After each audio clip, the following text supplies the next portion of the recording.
नमस्कार, स्वागत है आप सभी का सी न्यूज भारत में। मैं हूं आपके साथ ज्योति श्रीवास्तव। वक्त हो चुका है बुलेटिन का, तो आइए शुरू करते हैं बड़ी और खास खबरों का सिलसिला। श्रीजी वैली बिचौली मर्दाना में श्री खाटू श्याम की विशाल भजन संध्या का आयोजन श्रीजी के राजा गणेश उत्सव के तहत श्री राधा रानी परिवार वार्ड 76 विधानसभा राव के तत्वाधान में किया गया, जिसमें भजन सम्राट पीयूष भावसार ने भक्तिमय प्रस्तुतियां दी और बड़ी संख्या में श्रद्धालुओं ने देर रात तक भजनों का आनंद लिया। आयोजन के मुख्य संयोजक चेतन शिवहरे ने जिन्होंने बताया कि ये कार्यक्रम लगातार चौथे वर्ष भव्य रूप से संपन्न हुआ। कार्यक्रम में विधायक मधु वर्मा, रवि रावलिया सहित अनेक जनप्रतिनिधि एवं गणमान्य नागरिक उपस्थित रहे, जहां खाटू श्याम बाबा का दरबार सजाया गया और भक्तों ने जयकारों के साथ दर्शन किए। आयोजन को सफल बनाने में समरेंद्र सिंह चौहान, लखन गोले, विष्णु वैभव शाक्य, रोहन कन्नौजिया, संदीप कायदे व राधा रानी परिवार के सदस्य की अहम भूमिका रही। राधा अष्टमी के उपलक्ष्य में पूरा आयोजन हो रहा है। कौन भजन गायक है और क्या कहना चाहेंगे इसको? हमारे पीयूष भावसार जी हमारे मध्य प्रदेश की धरोहर है और लगातार बहुत अच्छे भजनों की स्तुति वो करते हैं। पिछले वर्ष भी हमारी श्रीमद् भागवत कथा में उनके दो बार हमने आयोजन किया है और उनकी वाणी सबको मंत्रमुग्ध कर देती है। तो पीयूष भावसार जी हमारे बीच में आए। क्षेत्र के विधायक मधु वर्मा भी उपस्थित है, सभी नाचते गाते हुए आनंद ले रहे हैं। क्या कहना चाहेंगे, किस तरह का है? हमारे संरक्षक है, हमारे नेता है और हमारी धरोहर भी है। वो लगातार श्री राधा रानी परिवार के संरक्षक की भूमिका में आदरणीय विधायक जी हैं। उनके आशीर्वाद से और उनके साथ से ये लगातार आयोजन चले आ रहे। पिछली बार हमने भगवत जी करी थी और इस बार ये भजन संध्या चल रही है। ये भजन संध्या कल होने वाली थी, पानी के कारण नहीं, और आज भी माहौल बहुत अच्छा बना हुआ। क्या कहना चाहेंगे? हमने तो कल ही ये करना था, कल बहुत बारिश हुई और हमने तो आज खाटू श्याम बाबा श्री राधा रानी से मैंने अर्जी लगाई कि माँ आज क्या तेरे इस भगत की लाज रखना हो। तो देखिए आज सुबह से मौसम खुला हुआ है और हमारे भक्त भारी संख्या में आ रहे हैं और भजनों का आनंद ले रहे हैं। आगामी समय में इंद्रेश जी की कथा करवाने वाले, क्या कहना चाहेंगे? निश्चित रूप से हमारी बात इंद्रेश जी से चल रही है, उनकी पूरी परिकर से चल रही है। जैसे ही समय आएगा हम उसकी घोषणा करेंगे और बड़ी भव्यता दिव्यता के साथ उस आयोजन को बड़े लेवल पे करने जा रहे हैं। जैसा कि इस कॉलोनी का नाम है श्रीजी वैली, तो साक्षात आज श्री जी का यहाँ पे हम तो सब श्री जी के चरणों में है, श्री जी के संरक्षक में, श्री जी के आशीर्वाद के पात्र है। तो आप देख सकते हैं कि श्री जी का आनंद कैसा लोग ले रहे हैं। आपका परिचय दें। मेरा नाम चेतन शिव है।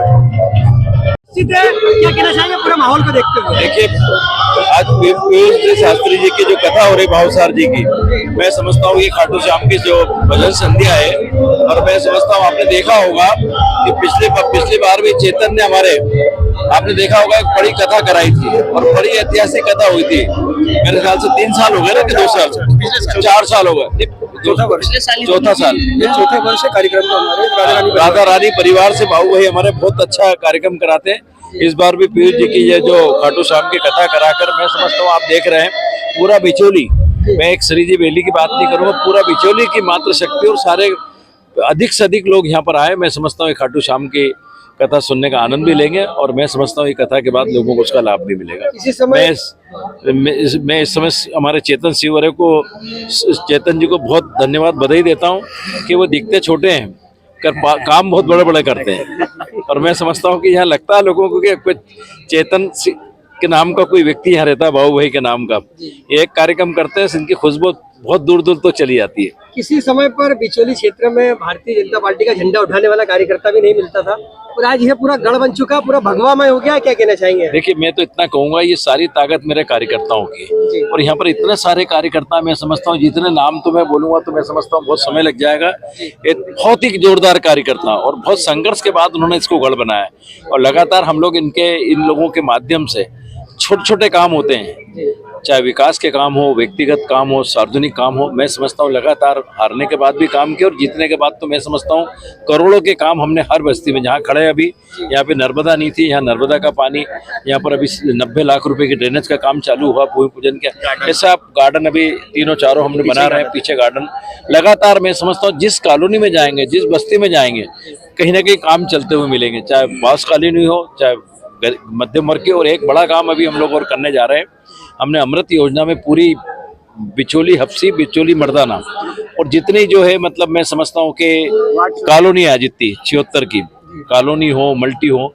78 लाख की अमृत योजना में हमने नगर निगम में महापौर जी के माध्यम से यहाँ वो ड्रेनेज मंजूर करा दी। हम बहुत जल्दी यहाँ पर भूमि पूजन करने जा रहे हैं। एक STP प्लान भी खनाड़िया पे उसका काम चालू हो चुका है। और मैं समझता हूँ यहाँ की एक इतनी बड़ी समस्या थी कि मतलब मैं समझता हूँ कोई उम्मीद नहीं कर सकता, तो वो हल होने जा रही है मतलब। और बहुत जल्दी 1 वर्ष के अंदर सब दूर हम ड्रेनेज डाल देंगे। सबसे बड़ा अभी मैं समझता हूँ बड़ी समस्या वही थी, कौन सी, नर्मदा की टंकी। तो हमने 2 बलराम वर्मा जब पार्षद थे तो उस समय 2 बना दी थी हमने, एक भूरी टेकरी पे और यह बिचौली मर्दाना में, वो चालू भी हो गई। लेकिन अभी ड्रेनेज का बड़ा काम होने जा रहा है। हम लोग कोशिश करेंगे और ये सारे हमारे कार्यकर्ताओं की मेहनत है। हम लोग यहाँ काम भी करते हैं, सारे हमारे कार्यकर्ताओं को आगे रख के करते हैं। कभी किसी ने कल्पना नहीं करी होगी कि बिचौली के अंदर इतने बड़े बड़े काम हो जाएंगे। हमारे क्षेत्र के लिए काफी जरूरी सड़क है, उसको कब तक मतलब सड़क का काम पूरा हो जाएगा? देखिए मतलब MR3 मतलब हमारा ड्रीम प्रोजेक्ट है।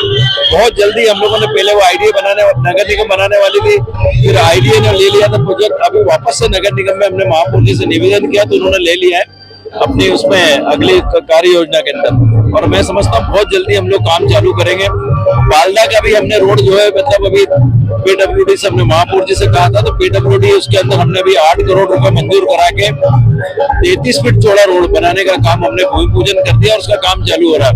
हमने महापौर जी से उस दिन निवेदन किया था तो उन्होंने मतलब जनवरी से पूरा 100 फीट का रोड बनाने का काम चालू करना है। अभी बीच में उन्होंने आदेश दे दिए हैं और उसका सर्वे चालू हो गया है कि 100 फीट रोड बनाने का। जनवरी से हम बचा हुआ काम जो 33 फीट के अतिरिक्त है वो नगर निगम करेगी, उसका काम भी हम बहुत जल्दी चालू करना। इंदौर से सीनू संवाददाता राकेश रायकवार की रिपोर्ट।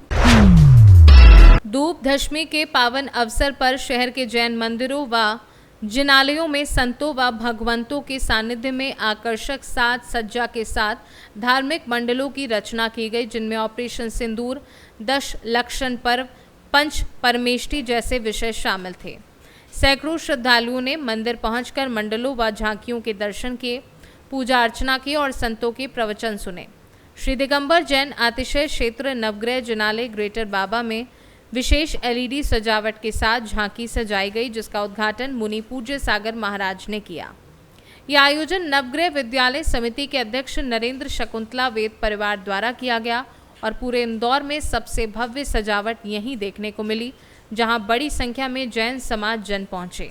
मैं भी आप ये देख रहे हो मंदिर के अंदर जो अच्छा भीड़ है, इस भीड़ का कारण ही धूप दशमी है। धूप दशमी को हर आदमी मंदिर जाता है, धूप खेरता है। हमारा नवग्रह जिनालय की पूरी टीम ये करती है कि नई से नई चीज देवे। आज भी हमने नई चीज दी है। इस नई चीज का संदेश एक ही है कि जो ब्रह्मा विष्णु महेश जो ऊपर बैठे हुए हैं, ऐसे यहाँ पे नवग्रह विराजमान है। इन नवग्रह के मान्यता से यहाँ पे राहु केतु शनि सब अंदर दिए और उनकी धुन चल रही है। आदमी को जब शांति प्रदान पूरी हो जाती है तो भगवान के दर्शन करे और ऊपर पहुंचे।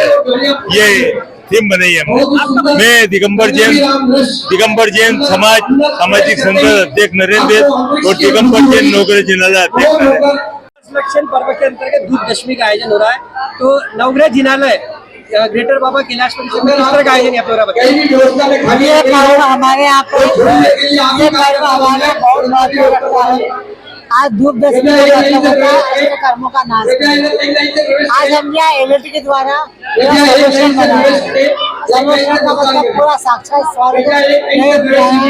इस कारण पब्लिक धर्म से जुड़े, मेन हमारा उद्देश्य है कि धर्म से जुड़े, प्रभु दर्शन करे। सब बच्चे जो अलग अलग जगह जाते हैं वो आज अच्छा माहौल दिख रहा है, बड़ी संख्या में भक्त आ रहे हैं, समाज के लोग आ रहे हैं, लोगों के प्रति श्रद्धा है और नवग्रह में कुछ नया दिखता है। नवग्रह में तो आते हैं दर्शन करने। अल्प समय में इस जिनालय की प्रसिद्धि काफी बढ़ गई है, पूरे देश में लेकर क्या कहना चाहिए। हमारे नवग्रह जिनालय के दर्शन सागर जी महाराज का आशीर्वाद है, उसके बाद में पूज्य सागर जी महाराज का आशीर्वाद है और उनकी कृपा से आज हम लोग भी धर्म के आगे बढ़े। पहले हम एक सीढ़ी चढ़े, धीरे धीरे पेड़ी चढ़ गए। आज हम धर्म की यात्रा में सबसे आगे निकल गए हैं और हमने अपना जीवन धर्ममय करा। यह सब योग प्रभु की कृपा से।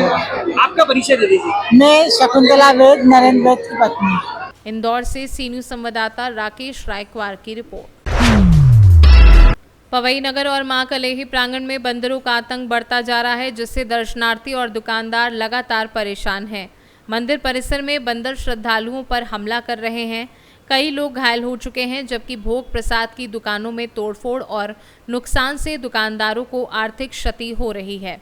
स्थानीय लोगों का कहना है कि प्रशासन और वन विभाग को कई बार शिकायत दी जा चुकी है, लेकिन अब तक कोई ठोस कार्यवाही नहीं हुई, जिससे श्रद्धालुओं की सुरक्षा और धार्मिक भावना दोनों प्रभावित हो रही हैं। पवई से सी न्यूज संवाददाता सुरेश कुमार द्विवेदी की रिपोर्ट। सिंगरौली के कोतवाली थाना क्षेत्र में हाउसिंग बोर्ड कॉलोनी पचकोरा निवासी अनिल पनिका ने एक महिला पर नौकरी दिलाने के नाम पर 3.5 लाख की ठगी का आरोप लगाया है।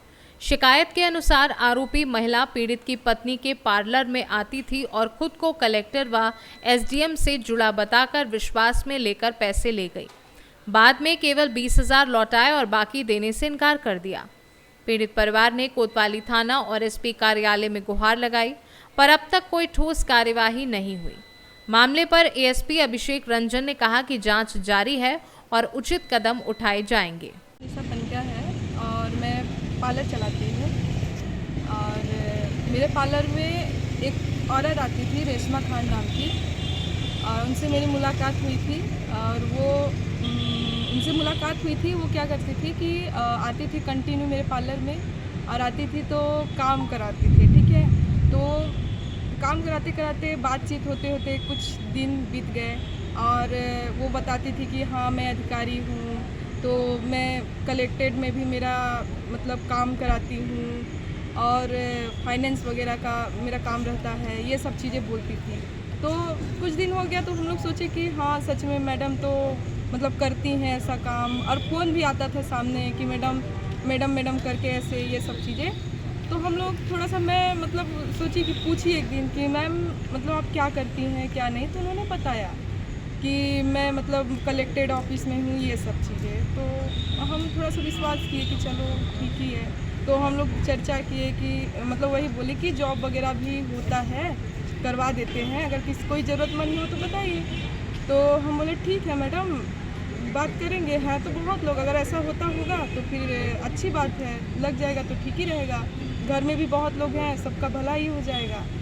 तो मतलब वो बोली फॉर्म वगैरह के लिए, तो बोले फिर बोलती गया है कि 10-10 हज़ार पैसा लग रहा है। तो हम लोग बोले कि पहले तो बोले ये भी इनसे भी बताई अपने हस्बैंड से भी कि पैसा तो ये तो मना भी किए। फिर इसके बाद ये मतलब मैं बोली कन्विंस नहीं की, मैं वो ऐसा बात ही करती थी कि क्या बताओ कि फ्रॉड नहीं है भैया, सच है, अल्लाह कसम, मतलब जो भी दुनिया में है सब चीज़। वो किस कंपनी में काम लगवाने के लिए वो कंपनी में नहीं, कलेक्टेड ऑफिस में बोलती थी। कलेक्टेड ऑफिस हो गया, एसपी ऑफिस हो गया, आप बोलती थी कि प्राइवेट ही रहेगा पर सैलरी 30-35 हज़ार स्टार्टिंग रहेगी, ये सब चीज़ें बोलती थी। तो मतलब अब किसी को बुझाना है तो ऐसे बात कितना पैसा दे दिया? हम लोगों ने 3.5 लाख दे दिए। कितने लोगों से लेकर के दिया? 3.5 लोगों से मतलब वही 35 लोग।